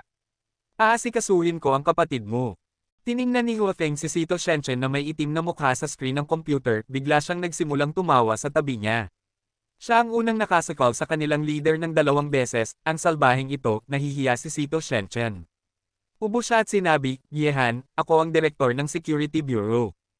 Ngunit bago matapos magsalita si Sito Shenshen, agad na sumigaw si Ye Han, putang ina, dahil ikaw ang leader ng Security Bureau, bakit hindi mo iniulat ang iyong pangalan? Hindi ka marunong ng anumang asal. Talagang duda ako kung paano ka nakapasok sa Security Bureau. Ang Bureau ay namamahala sa posisyong ito. Sa pagkakataong ito, talagang lost akal si Sito Shenshen ni Ye Han. Kung si Ye Han ay nasa harap niya ngayon, magkakaroon siya ng pagnanais na patayin ang salbahing ito. Hindi siya isang masamang bagay. Siya rin ang pinuno ng marangal na Security Bureau. Ang salbahing ito ay hindi man lang nagbigay sa kanya ng anumang mukha sa harap ng kanyang mga tauhan. Sa oras na ito, tumawa ng malakas si Hu Feng mula sa gilid. Tiningnan niya si Sito Shenshen na may itim na mukha at sinabi, Boss, natutunan mo na ba kung paano nagsasalita ang batang ito? Okay, ngayon na nakita mo na. Kaya, ano sa tingin mo tungkol sa pagsali ng batang ito sa Security Bureau? Tinitingnan ng utang na mukha ni Ye Han, gusto ni Sito Shenshen na sumang-ayon, ngunit nakita mismo ng batang ito, at ang kakayahan ni Ye Han sa lahat ng aspeto ay napakahusay. Hiniling ng Diyos kay Cheng Jun na magsulat ng isang 10,000 salitang ulat na humihiling sa kanya na isulat ang lahat ng nangyari kay Ye Han. Lalo na pagkatapos malaman na si Ye Han ay isang master na nasa gitnang yugto ng cultivation realm, iniisip ni Sito Shenshen kung paano kukunin si Ye Han sa panahong ito. Ngayon na sumang-ayon na si Ye Han, paano siya tatanggi? Kung ang Security Bureau ay may si Ye Han, katumbas ito ng pagkuha ng isang kayamanan. Humigop ng malalim si Sito Shenshen, tinanggal ang lahat ng kanyang pagkadismaya kanina, at sinabi, syempre, sumasang-ayon ako, bata, sa ngalan ng ating Security Bureau, tinatanggap kita na sumali, ngunit kailangan mong tanggapin ang kaukulang mga responsibilidad kapag sumali ka sa Security Bureau. Hindi ito laro ng bata, naiintindihan mo ba? Tumingin si Sito Shenshen kay Ye Han ng seryoso. Sinabi ni Ye Han, naiintindihan ko, tawagan mo lang ako sa hinaharap kung may kailangan ka. Ako, si Ye Han, ay hindi kailanman magiging malabo, ngunit hindi ako gagawa ng anumang masyadong mapanganib. Hehe, maaari kang mapanatag tungkol dito. Ngumiti si Sito Shenshen. Sa kasong ito, ipapadala ko ang mga nauugnay na dokumento sa Shanghai City bukas, ngunit hindi mo magagamit ang iyong mga karapatan upang gumawa ng mga bagay na naglalagay sa panganib sa bansa, kung hindi, ako ang unang papatay sa iyo, bata, at hindi mo maipapakita ang iyong ID. Nakatago ang iyong pagkakakilanlan. Hindi mo ito maipapakita maliban kung kailangan mo. Ibibigay sa iyo ni Hu Feng ang iyong ID kapag dumating ang oras. Sa daan, kapag may oras ka, kailangan mong magulat sa punong tanggapan ng Yanjing, ipakita ang iyong mukha, at makilala ang ibang mga miyembro ng punong tanggapan. Sige, ipinapangako ko, tiyak na pupunta ako kapag may oras ako. Matapos magsalita, nagpatuloy si Yehan, ngayon na tapos na ang iyong negosyo, dapat ko bang pag-usapan ang aking negosyo? May iba ka bang mga bagay? Nagtataka si Sito Shenchen. Nang marinig ito, diretsyong sinabi ni Yehan na may hindi pagsang-ayon, putang ina, pinapayagan ka bang makipagnegosasyon ng mga tuntunin? Dapat mo ring pakinggan ang aking mga tuntunin, di ba? Sige, sabihin mo. Pinigilan ni Sito Shenchen ang hininga sa kanyang puso, tiningnan si Yehan at sinabi. Sinabi ni Yehan, una, magkano ang aking taunang sahod para sumali sa iyo? Kung mas mababa ito, hindi ako magtatrabaho ng husto para sa iyo. Pangalawa, gusto kong malaman ang resulta ng pangyayari ni Zhao Hengtian. Pangatlo, mayroon akong isang gawain ngayon na nangangailangan ng organisasyon na magpadala ng mga eksperto na magpapalakas. Kabanata 139. Hindi problema ang numero 1 at numero 2. Tumingin si Sito Shenchen kay Yehan, pero anong mga gawain ang kaya mong gawin? Wala pa akong naatas na gawain sa iyo. Siyempre, pumunta ako para hanapin si Zhao Hengtian. Kung nasa panganib siya, kailangan kong magdala ng ilang eksperto para kumilos ng sama-sama. Itinuturing mo bang misyon ito?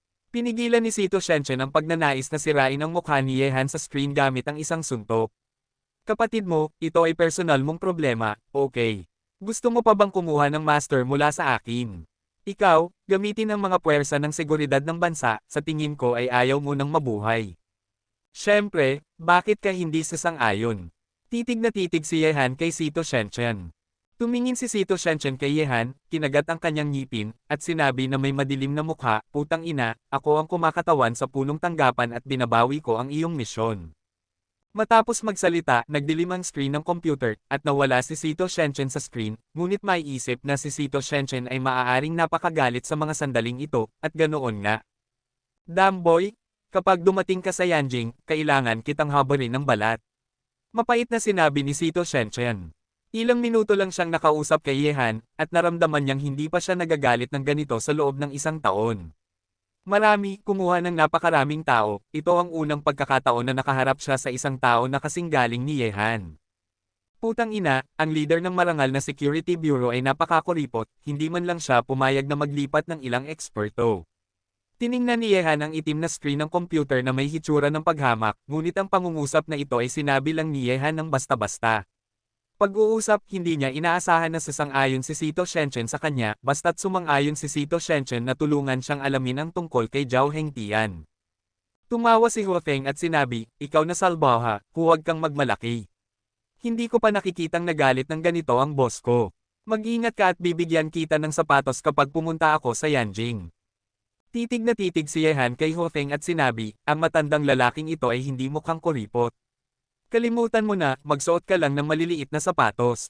Tandaan na ibigay mo sa akin ang balita tungkol kay Kuya Zhao bukas. Hindi ko alam kung kumusta siya ngayon. Sinabi ni Hu Feng, ang bagay ni Zhao Hengtian ay napakakomplikado, kinasasangkutan ng maraming makapangyarihang tao, kung hindi siya magiging ganito, bata, kailangan kitang paalalahanan muli, ito ay isang malalim na hukay. Tumalon ka rito. Kapag nakapasok ka na, mahirap na lumabas. Gusto mo bang manood lang ako? Bamantong hininga si Yehan, at sinabi. Sa totoo lang, gusto ko ring mabuhay ng mapayapa at matatag, ngunit mayroon akong mga prinsipyo sa buhay, at gagawin ko ang dapat kong gawin, kahit na alam kong ito ay isang hukay ng apoy. Kung gusto mong magkaroon ng tagumpay, may kabutihan ako kay Kuya Zhao, at may kabutihan si Kuya Zhao sa akin. Hindi ko alam kung ano ang ibig sabihin ng pagiging walang pakialam, alam ko lang na tapat siya sa akin, at handa akong dumaan sa apoy at tubig para sa kanya.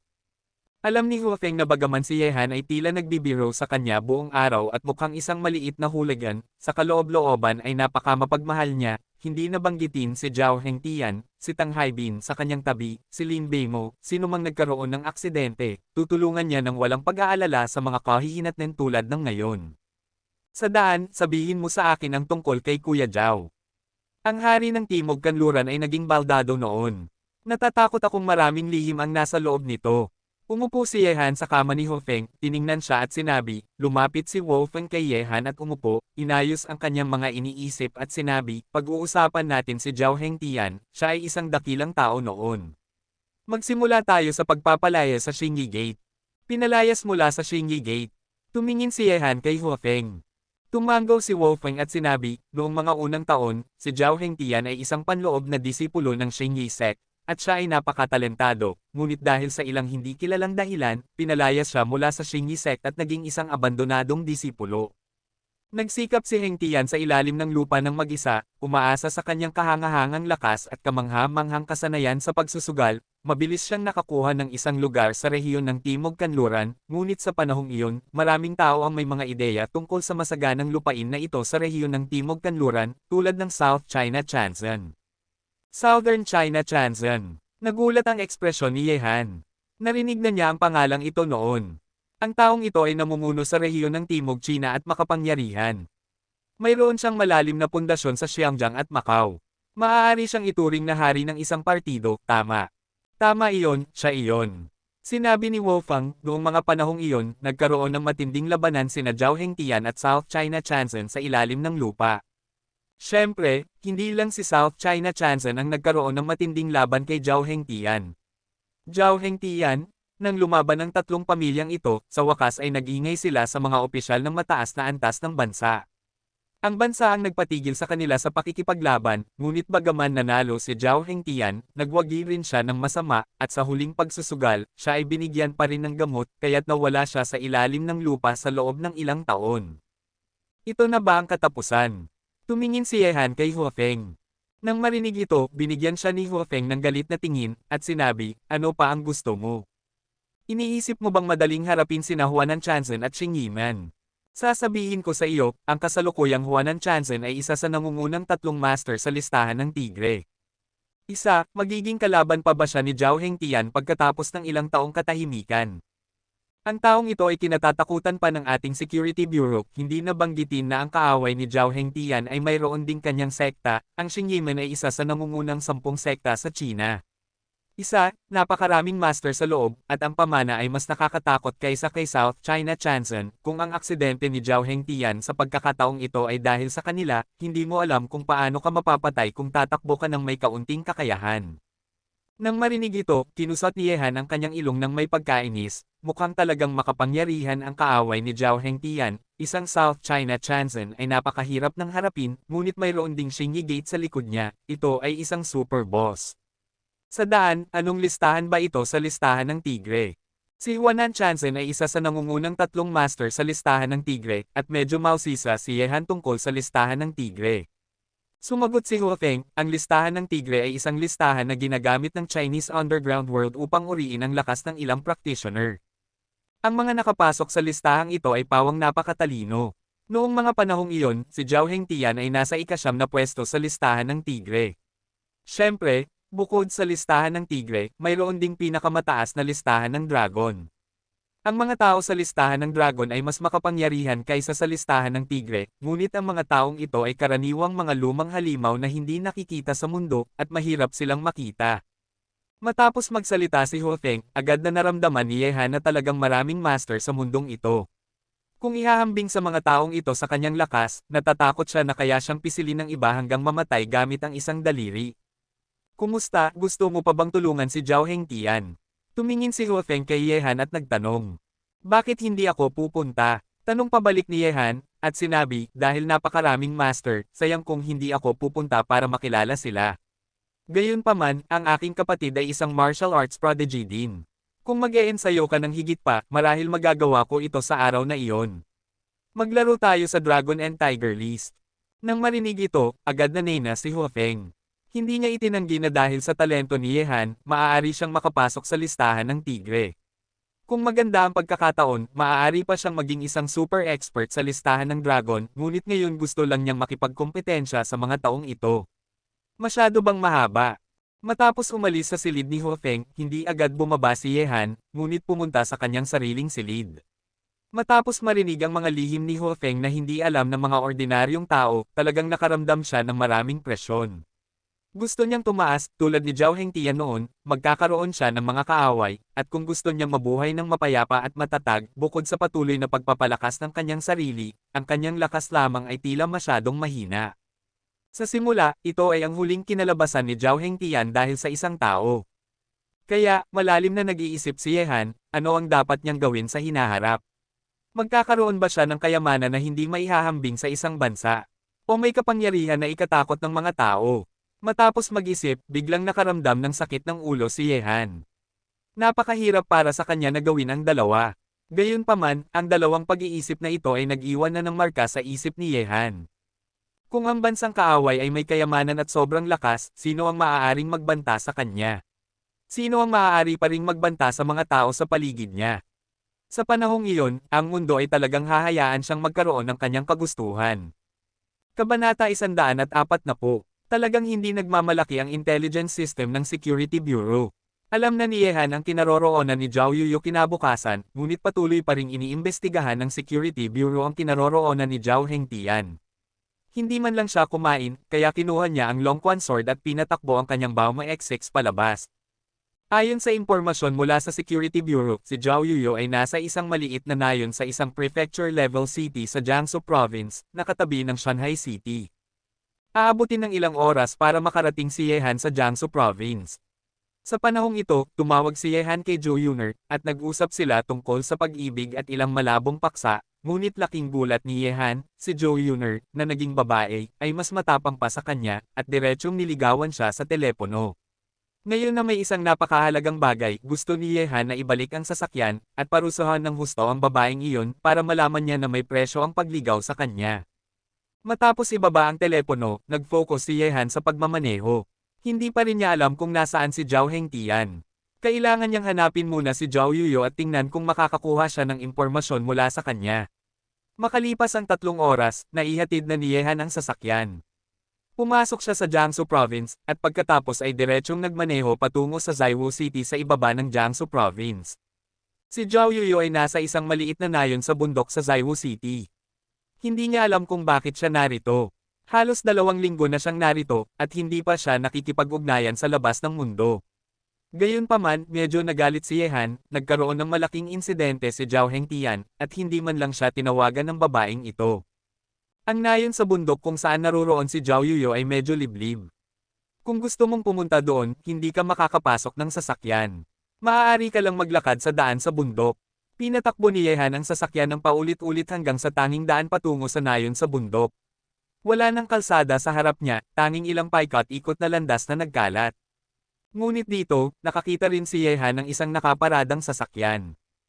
Ang 4 na gulong ng sasakyan na ito ay natatakpan ng putik, at tiyak na nagmaneho ito mula sa Zaiwu City tulad niya.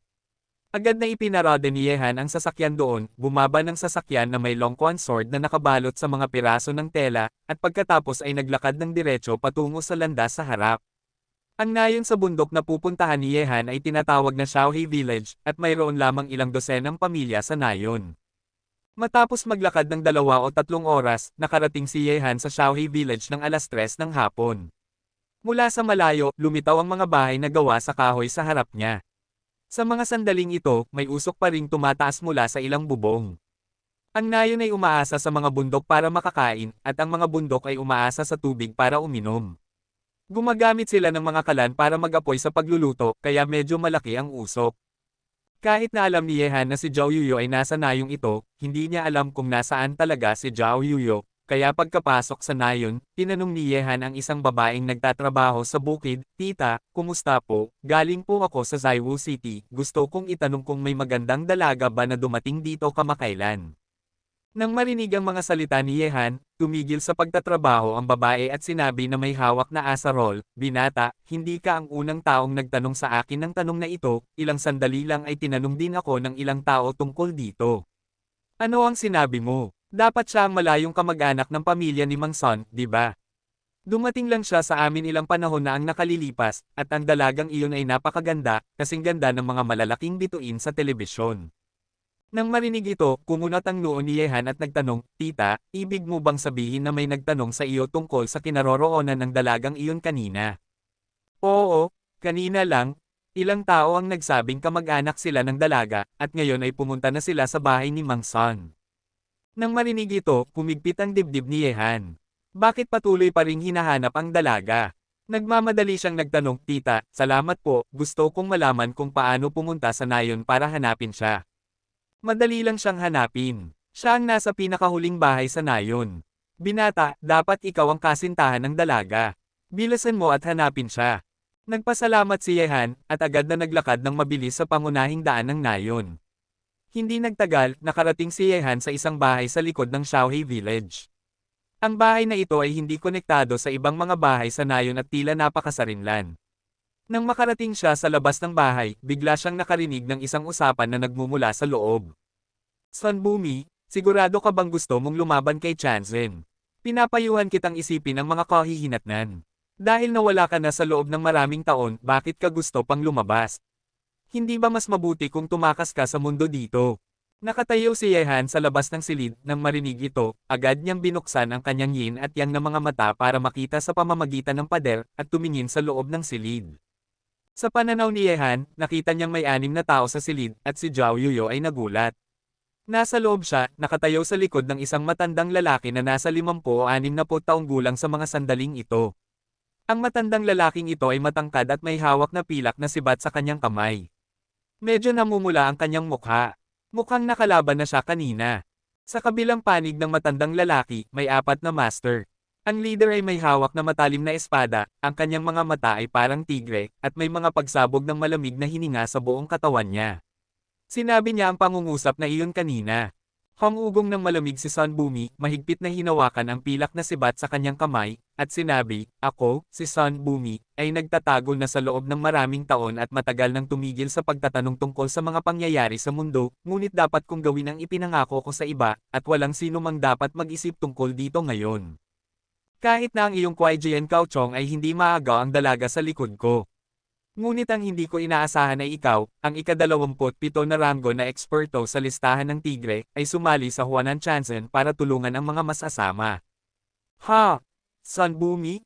Mukhang naaalala mo pa rin ang pangalan kong Kaochong, ngunit inaasahan na ngayon na si Chanzen ay magiging leader sa ilalim ng lupa. Ang pangkalahatang kalakaran ay ako, si Kaochong, ay sumusunod kay Chanzen, na tinatawag na pagkilala sa kasalukuyang mga pangyayari. Hangugong ng malamig si Kaochong at nagpatuloy, "Sun Immortal, noon ay isang master ka lang na nasa ika-29 na ranggo sa listahan ng tigre, kung ipinilit mong lumaban kay Chanzen, sa tingin mo ba makakadaan ka sa aking pagsubok ngayon?" Malamig na sinabi ni Sun Bumi, "Ang espada ng iyong Kaochong ay talagang napakatalino, ngunit ang sibat ng aking Sun Bumi ay hindi isang ordinaryong gulay. Kahit na gawin ko ang aking makakaya ngayon, hindi ko kailanman bibigwin si Zhao Hengtian. Kayong 4, sama-sama na tayong lumaban." Nang marinig ito, tumawa ng malamig si Kaochong at sinabi, "Talagang makapangyarihan si Zhao Hengtian noon, ngunit ngayon ay isang dagalang na tumatawid sa kalye. Sa paghabol ng aking Chanzen Society, makikita ko kung gaano katagal mabubuhay si Zhao Hengtian. Gawin natin ito ng sama-sama. Patayin siya, agawin ang babaeng iyon, at pilitin na lumabas si Zhao Hengtian."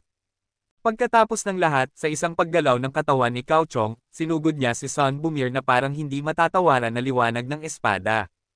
Ang kanyang espada ay napakabilis, at iniswing niya ito nang hindi bababa sa 8 o 9 na beses sa isang segundo. Isa-isa ang matinding liwanag ng espada ay nagbukas sa bakuran, at ang 3 iba pang master ay sinalakay din si Sun Bumie sa oras na ito. Bagaman ang lakas ng 3 taong ito ay hindi kasing ganda ni Kaochong, ang 3 sa kanila ay tiyak na madaling makapatay ng mga master ng Piyuan Realm. Nang makita ang 4 na tao ni Kaochong napapatay, naglabas ng malakas na dagendong si Sun Bumi, isang galit na galit ang kumislap sa mukha ng matanda, mahigpit niyang hinawakan ang pilak na sibat sa kanyang kamay, at iniswing niya ito ng isang beses, papalapit sa mabilis na hindi matatawaran na espada ni Kaochong. Ang tunog ng sunod-sunod na pagbangga ay parang kulog at hindi gumalaw si Sun Bumiay. Ang sibat sa kanyang kamay ay parang isang nagngangalit na dragon, isa laban sa 4, bagaman mukhang mapanganib siya, ngunit sa loob ng ilang sandali, hindi mabasag ni Kaochong at ng iba pa ang linya ng depensa ni Sun Bumiay. Tumayo si Zhao Yuyo sa likod ni Sun Bumiay, pinapanood ang labanan na may malamig na mga mata. Bukod sa kawalang interes, ang kanyang mukha ay nakakagulat na kalmado sa ganitong laban, ngunit ang bahagyang nanginginig niyang mga daliri ay nagpapakita na siya ay talagang nasa puso sa mga sandaling ito. Napaka-balis. Nakita ni Yehan sa labas ng bakuran na nagsimula na ang labanan sa loob at kumunat ang kanyang noo. Sa lakas ni Sun Bumiet, pansamantalang mababaril niya sina Kaochong at ang iba pa, ngunit hindi siya makakapit ng matagal.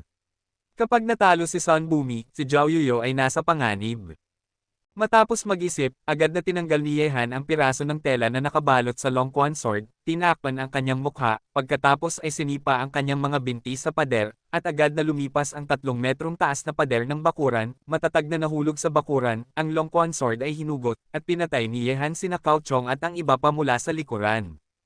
Ang espada na ito ay ginawa ni Yehan gamit ang lahat ng kanyang lakas, at dahil sa biglaang pag-atake, ang lalaki ay tinamaan ng espada ni Yehan sa sandaling nakareaksyon siya. Salbaha, sino ka? Nang-ahas kang lumaban sa akin, Chan Zunyoy. Ang dalawang iba pa ay nakareaksyon, agad na tumigil sa pag-atake kay Sun Bumi, at pinatay si Yehan ng sabay. Pinatay ang isang tao gamit ang isang espada, nang magreaksyon ng dalawang iba pa, agad na umatras si Yehan, isang nakakatakot na aura ang pinakawalan mula sa kanyang katawan, at bigla, nag-swing si Yehan ng isang espada, ang espada na ito ay napakasama, parang nagwawalis ng magic weapon ng Chenjun, ang hangin ay direktang sumabog ng matinding espada na ito. Sa oras na ito, ang dalawang master na papalapit kay Yehan ay naramdaman ang kapangyarihan ng espada na ito, nagbago ang kanilang mga ekspresyon ng sabay-sabay, at biglang nag-swing ang mga sandata sa kanilang mga kamay, at sumugod patungo sa espada ni Yehan, iniisip na pigilan ang kanyang espada.